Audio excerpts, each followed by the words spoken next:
Please watch my dad's video, he thinks it's cool.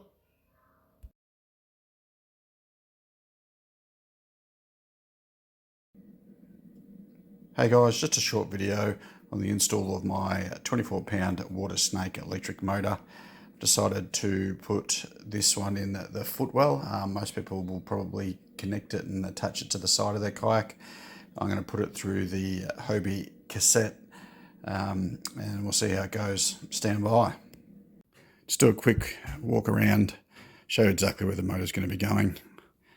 Obviously this is the floor well and where the cassette normally is. That's where the motor is going to be mounted. Most other people mount the motor probably just off to the side here, which is specifically what this water snake's for. It's got the bracket and whatnot. I'm choosing not to do that. I think it's going to be a lot more sturdy in the footwell here. It's also a lot easier to use with the double rudder system that the Hobie has. Hopefully that proves me right. I've had to purchase a couple of tools. I've got a craft right pipe cutter. Most people could probably do this with the tools that they have at home anyway, but this is nice and easy. It only cost $8 from Bunnings and should make the job a lot easier and safer. I'm not going to cut any cords. The second bit is the step down drill bit. Most people probably have either drill bits or something similar to this at home. Won't need to purchase it, but I got this specifically just to make the job easier, and again it only cost about $6 or $7. I've also got some foam fill expander foam to put through the cassette after the installation. This will just make the motor noise a lot less and hopefully stop a lot of the vibration. For those that don't know, this is the Hobie cassette that sits in the little footwell for transport when you're not actually using the foot pedals. This is what I'm hoping to put the electric motor through. So you should already have that if you have a Hobie kayak. I think for the kayaks to fish and many others, you can actually get them from the website. When you take the water snake out of the box, guys, this is what will come with it. You have a bracket that comes separate, and other boxes they actually come fully attached with the bracket. You've got the propeller that's separate, and then the actual electric motor. None of this is overly complex, so I'm no electrician. Never done anything like this before. Just watched a couple of YouTube videos and it looks all very self-explanatory. The first part is that we're taking the head of the motor off here. We're going to take off the 4 screws just to get in the top part. Once you've done that, make sure that you take a photograph of the way that the wiring is within inside it, because you need to pull all the plugs off and then reattach them after you've finished. So the last thing you want to do is have to do that without having any knowledge of how they went in to start with.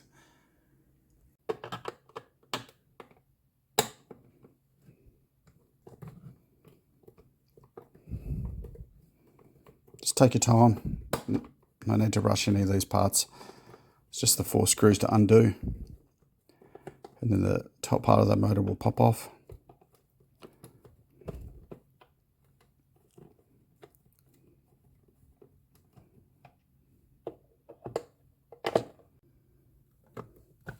Once that's done, you're just removing the screws, guys. As I said, just take a quick photograph of your setup just here, because you're going to unplug all those plugs and feed them back through the pipe, because we're going to cut the pipe down probably to about half its size before we thread it through the cassette.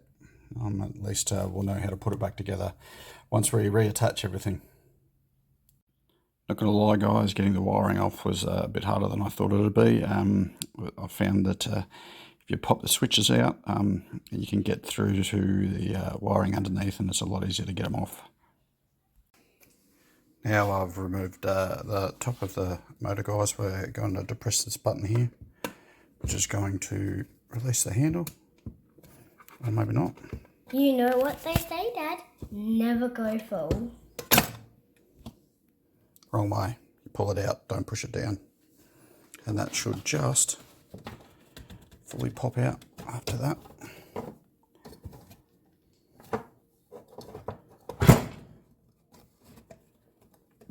We need to fully comes out.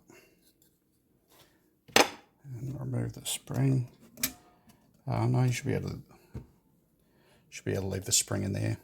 The next part is we're going to release the 2 screws just there, which are holding the wires in there, just so we can pull the wires fully through. You can see that just there. I now need to undo this screw, which will fully release the plastic head part off the electric motor and allow us to actually cut the pipe so that we can attach it to the cassette. Should be able to leave the power cords in the plastic head part, but the other parts will fully come through and pull through.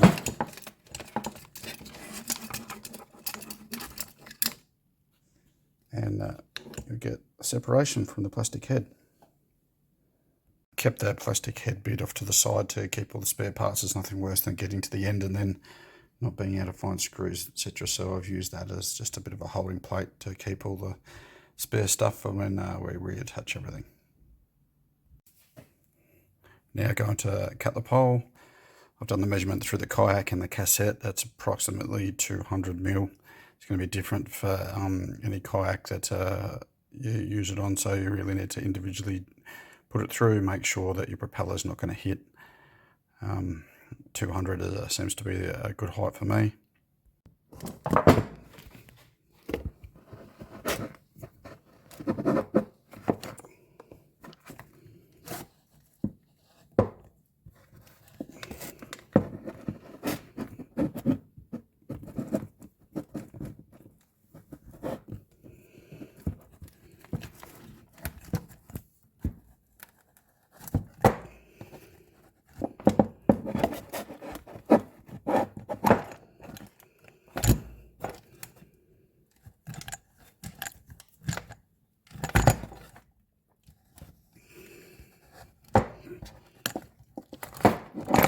There you go, all done.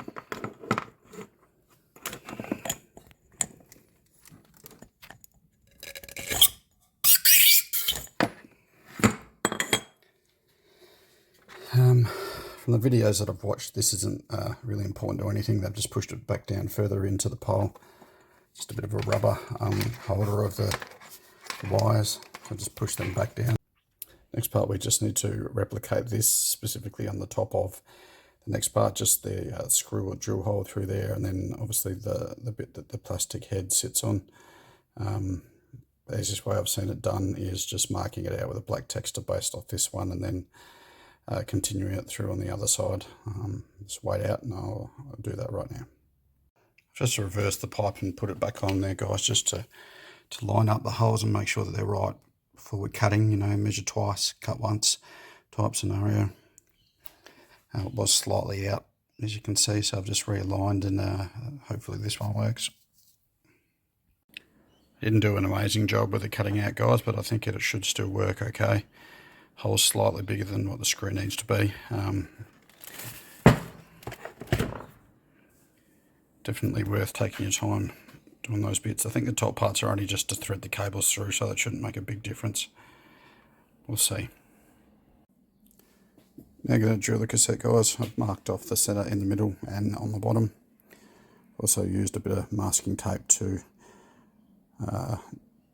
I suppose mark out on the drill set where I need to be. I think I'm going to need to reduce it a little bit more after that, but better to start there and then work my way down afterwards. It's drilled down to about the 24 mark on the drill set.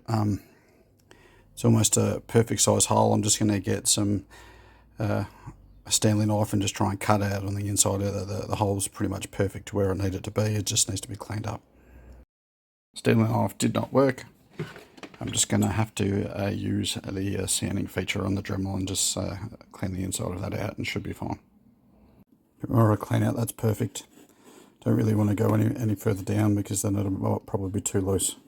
Just got to turn it around and do it on the other side as well. Same thing over again, mark center.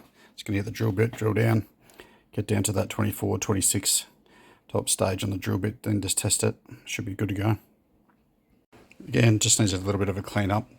Nearly, it's probably got a mil, I think, that needs to be taken off which you don't really want to do with a drill, just in case you overdo it.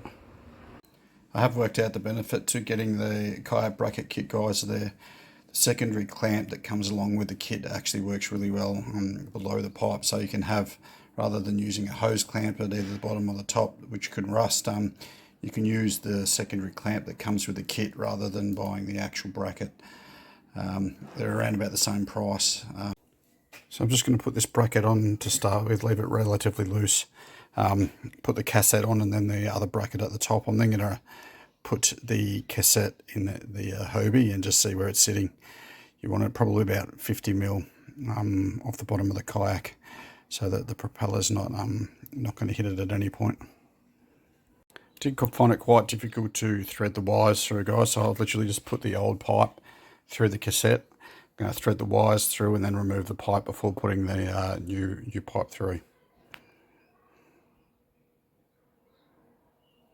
I put the cassette drive in just to test out the length of how far it's sitting below the boat. It's probably a good position there. It gives a 50 mil or so gap between the bottom of the boat and the propeller.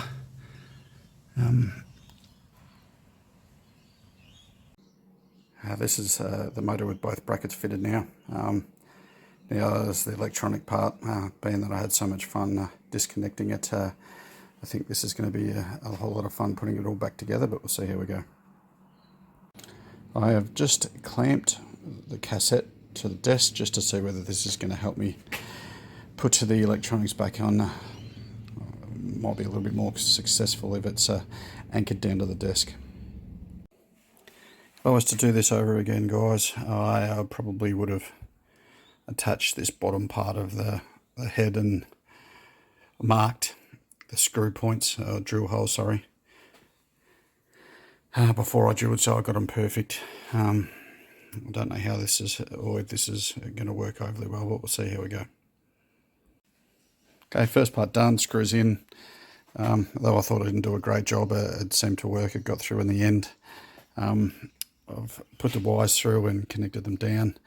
Now the fun part of putting all the wiring back into the head again, and also the handle.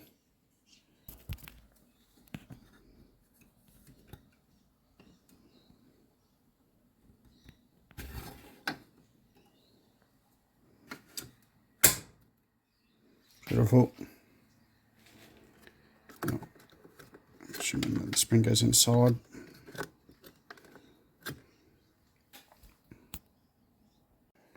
Thankfully the wiring went in a lot easier than it did coming out, so all it takes is for the 4 screws to be put back in, and we should be good to go. Stand by. I did actually think now that it's probably a better idea to hook it up and just see if it runs before connecting it through, and we'll see how we go. Just connected it up to a little 12 volt.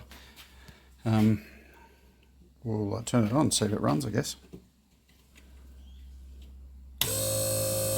Beautiful.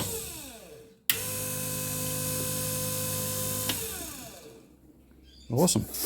Let's go.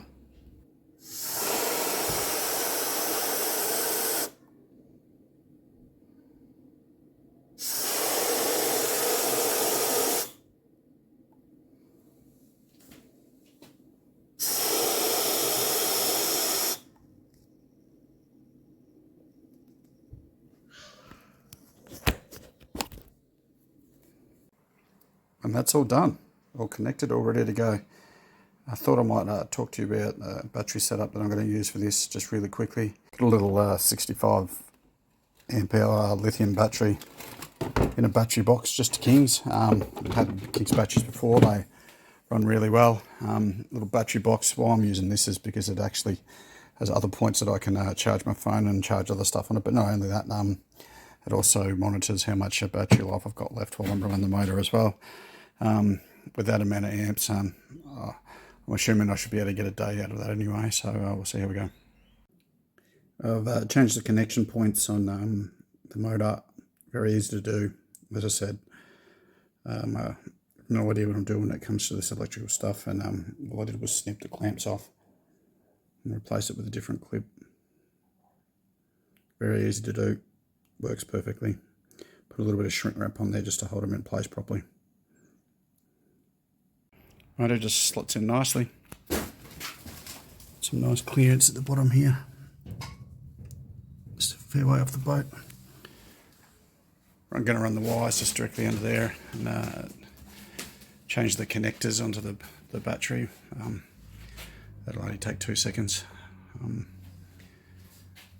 Some will probably say that this is a lot of weight. You can just run a little small 12-volt battery, but I just want to have a lot of power there if I need it just to run. I'm going to be fishing for 8, 10, 12 hours sometimes, and I'd rather have more power, or I suppose more amp hours than I need.